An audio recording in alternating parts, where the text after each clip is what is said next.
Karena dia Menteri Keuangan, ada beberapa ucapannya yang dirasakan menyentuh hati rakyat Indonesia, gitu.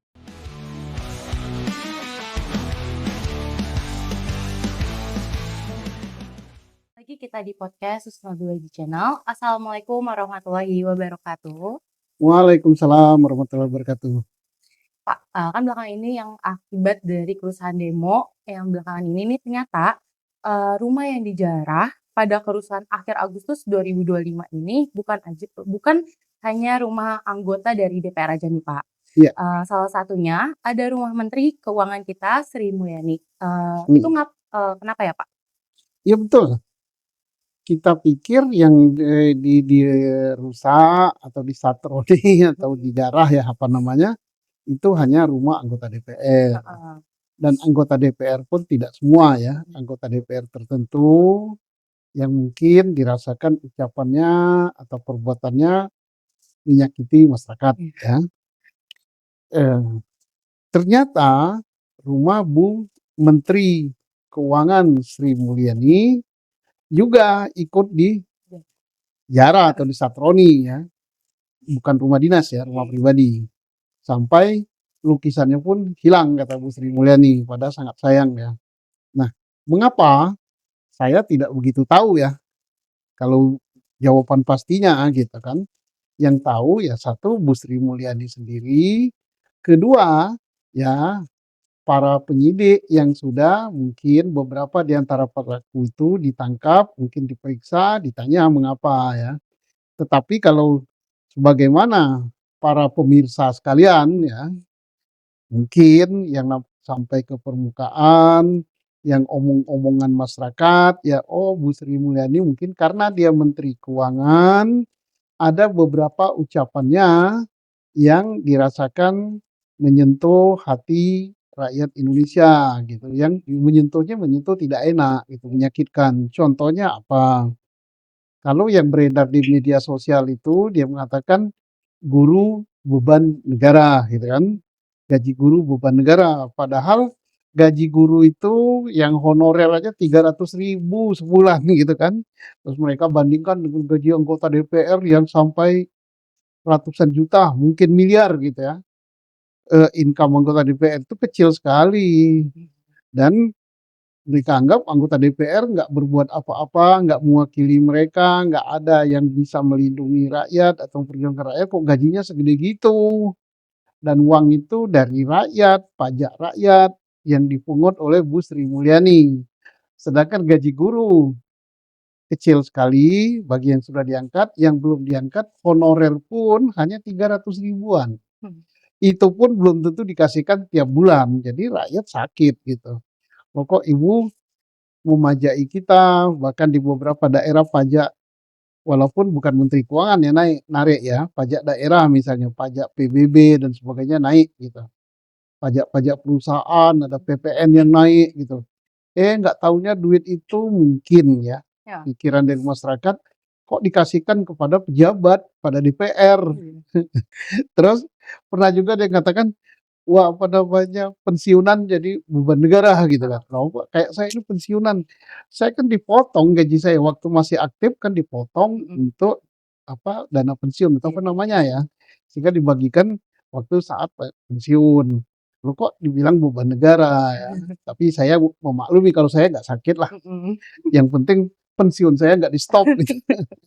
Nah, kemudian karena menganggap bahwa loh Bu Sri Mulyani ini menekan kalau ke pajak dia nekan gitu, terkenal supaya ada julukan, wah ini ratu pajak apa-apalah gitu ya, mhm, seperti menindas begitu, iya, tapi ternyata duit yang didapat itu kok untuk foya-foya anggota DPR atau heeh, para pejabat ya. Pejabat kita gajinya tinggi-tinggi, terutama pejabat di BUMN BUMN, ya. BUMN itu gajinya itu Bank BRI itu sampai 5 miliar lebih itu sebulan. Bayangkan itu duit rakyat dihambur-hamburin gitu. Keuntungan BUMN-nya kecil, BNI juga gede, BRI gede, Pertamina juga gede. Sementara guru hanya 300.000 gitu honornya. Nah inilah yang menyakitkan. Jadi ini pelajaran yang baik ya. untuk pejabat supaya ucapannya dijaga, supaya juga ada keadilan. Iya. Oke, Pak. Apakah dari kejadian tersebut tidak bisa diantisipasi oleh, aparat keamanan, Pak? Eee, Diantisipasi ya, karena sebelum kita baca di media sosial kan, bahwa, oh ya nanti rumah anggota DPR ini akan didatangi, oh nanti rumah Bu Sri Mulyani sudah ada selenting-selentingan kan, Heeh. bahkan anggota DPR yang lain akan didatangi juga.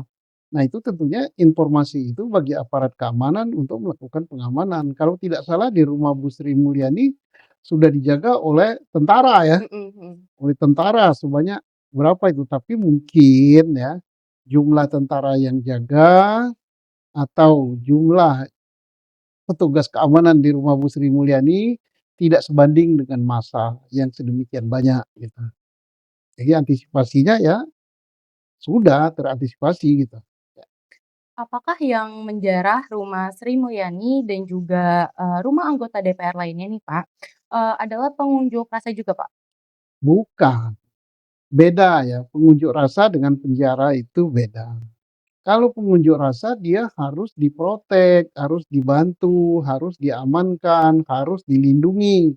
Karena unjuk rasa itu adalah kebebasan menyatakan pendapat, itu adalah merupakan hak asasi manusia, hak warga negara dalam suatu negara demokratis yang dilindungi oleh Undang-Undang Dasar. Bukan hanya undang-undang, Undang-Undang Dasar ya, tentang hak menyatakan pendapat. Jadi aparat harus melindungi dan orang yang mengunjuk rasa itu tidak menjara ya, tidak buat kerusuhan, tujuan dia ada sebagai warga negara, dia menyampaikan pendapat, memberikan kritik terhadap jalannya pemerintahan, terhadap pengelolaan negara dan bangsa ini.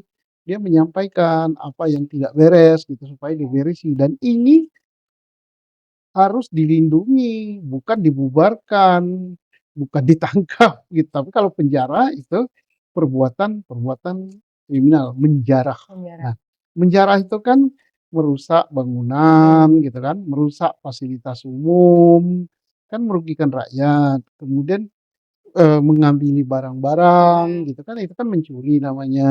Kemudian apa namanya, sampai ada membakar Iya, mungkin, Pak. itu kan nggak boleh, itu kriminal itu. Baik, Pak. Apakah perbuatan menjara tersebut tuh akan diproses, secara hukum, Pak? Tidak akan ya, tapi sudah ya kan ada beberapa di antara yang menjarah itu, yang melakukan pengerusakan dan pengambilan barang baik di rumah anggota DPR, beberapa anggota DPR itu maupun di rumah Bu Sri Mulyani mungkin sudah ada yang ketangkap ya saya kira kan. Kalau nggak salah diumumkan itu yang ketangkap banyak sekali ya, Iya. ribuan ya, 1.000 lebih kalau nggak salah. Banyak, Pak, banyak Ya banget. 1.000 lebih nanti diseleksi oleh Polri, mana yang terlibat kriminal, mana yang tidak. Nah yang tidak kita minta kepada Polri harus segera dibebaskan. Karena maklumlah ya, karena jumlah waktu kerusuhan itu banyak bercampur antara pengunjuk rasa yang di depan DPR dengan para perusuh. Baik perusuh di depan DPR maupun perusuh yang mengadakan perusakan fasilitas umum. Contohnya pengerusakan terminal, pengerusakan rumah anggota DPR, pengerusakan rumah Bu Sri Mulyani. Nah, yang bisa ditangkap, kemudian nanti disidik, itu sesuai dengan tingkat kesalahan yang dilakukan. Tapi yang tidak bersalah harus segera dibebaskan gitu. Mhm. Oh, baik, Pak. Untuk dari case masalah ini, Pak, pelajaran apa yang bisa, kita tarik dari penjarahan dan juga pengerusakan rumah anggota DPR ataupun rumah dari Sri Mulyani ini, Pak? Ya kalau kita lihat bahwa ini merugikan negara dan bangsa ya merugikan.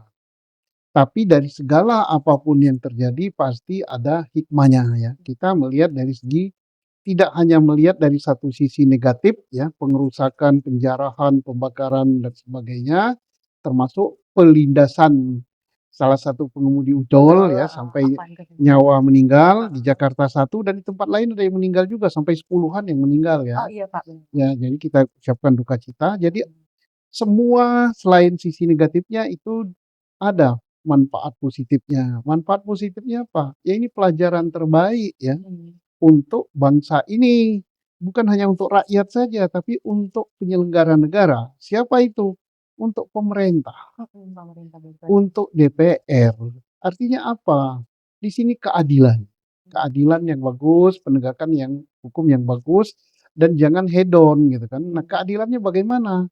Anggota DPR dengan gaji yang sedemikian besar, yang menurut Krisdayanti pendapatannya itu Iya. bukan hanya 50 juta ya, 90 tapi lebih, Pak. sampai miliar katanya. Kan nggak apik gitu dilihat rakyat cari rumah saja susah, masih ada yang tidur bawah jembatan, sementara anggota DPR tunjangan perumahannya 50 juta sebulan. Tunjangan berasnya berapa? 12 juta ya sebulan. Itu kan sama dengan 1 ton beras.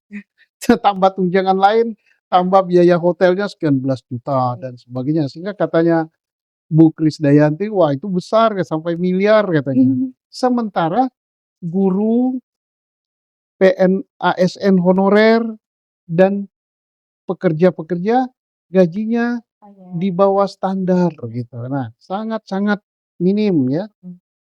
Yang meneskan ya, gaji guru atau honor guru 300.000. Itu pun tidak dibayar tiap bulan, nunggu sekian bulan. Dibandingkan dengan yang miliar, ini kan tidak adil. Jadi dalam negara dan bangsa ini ingat Pancasila itu ada salah satu sila menyatakan keadilan. Ya, jadi harus adil. Nah, keadilan lagi keadilan di bidang hukum. Jangan sampai ada rekayasa kepada warga, misalnya tanahnya digusur karena ingin melindungi investor ya, yang dekat dengan pejabat jangan. Jadi ini pelajaran yang bagus, kemudian pelajaran yang bagus juga untuk aparat pajak gitu. Janganlah karena ingin mengejar target kemudian merekayasa gitu, sehingga wajib pajak menjadi seperti diperes, dibeban. Ya, karena saya udah jadi rakyat, saya kan hidup di tengah-tengah rakyat. Saya hidup di desa ya, di kampung. Misalnya PBB naik, warung-warung atau toko-toko kecil kena pajak yang tinggi, sudah bayar pajak masih diperiksa lagi, katakan kurang ini, kurang itu, kurang ini. Sehingga mereka katakan zaman Hindia Belanda aja nggak begini gitu. Zaman Hindia Belanda aja nggak begini, kok malah zaman Republik begini ya. Bahkan saya setuju dengan ada beberapa pendapat cendekiawan gitu kan yang mengatakan, ngapain kita bangunan milik pribadi, rumah pribadi, tanah pribadi, kok dipajaki? Negara sudah berbuat apa sama saya? Sertifikat saya bayar, listrik saya bayar, air saya bayar, keamanan di kampung bayar, kebersihan bayar gitu. Bahkan kalau ada apa-apa terhadap rumah saya katanya, pemerintah nggak berbuat apa-apa, saya ditarik pajak. Saya pikir logis juga pemikiran itu. Jadi marilah kita pikir negara sudah merdeka, makin lama makin bagus negara, rakyat disejahterakan sesuai dengan apa maunya Pak Presiden Prabowo.